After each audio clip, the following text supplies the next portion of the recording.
Келесі бізде қию, көшіру, жалғау болып табылады. Ол үшін мысалға вокалды алайық.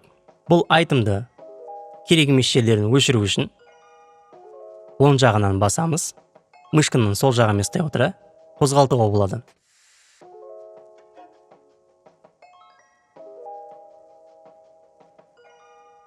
Және айтымды оңға, солға жылжытуымызға болады.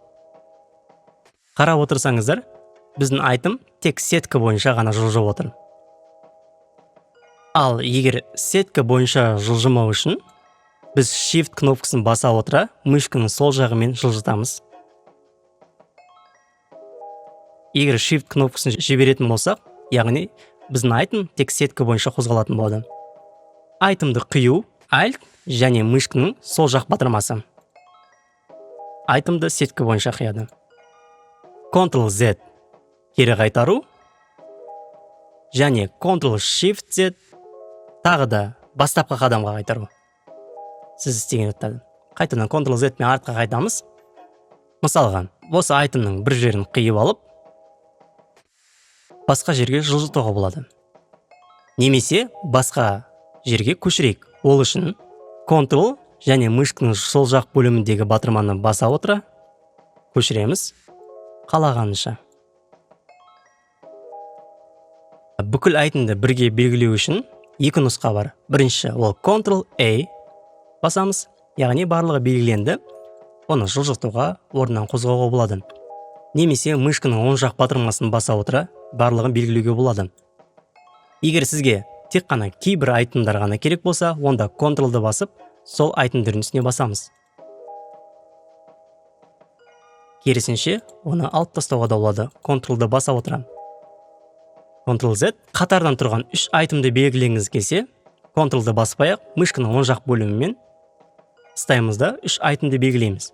Және 3 айтымды бірге Alt-ты басып, мышканың сол жақ кнопкасымен бір рет басып, оны қиюға болады. Өшіру үшін Backspace кнопкасын басамыз, немесе Delete. Немесе мен үшін оңай жолы ол Ctrl-ды баса отыра үстіне 2 рет басамыз. Ctrl-мен бірге барлық өшіреді. Немесе барлық керек айтымдарды белгілеп, Ctrl-ды баса отыра мышканың сол жақ бөлігімен 2 рет басамыз. Ctrl-Z. Сіздерде осыны қайталап көріңіздер. Дәл осы окнода жұмыс істегендей, трек панелді де жұмыс істеуге болады. Таңдаймыз, мысалы, Ctrl-ды баса отыра мышканың сол жақ бөлігімен, батырмасымен. Егер осы белгілеген заттарды алып тастау үшін, Tab клавиатурадан Tab кнопкасын басамыз.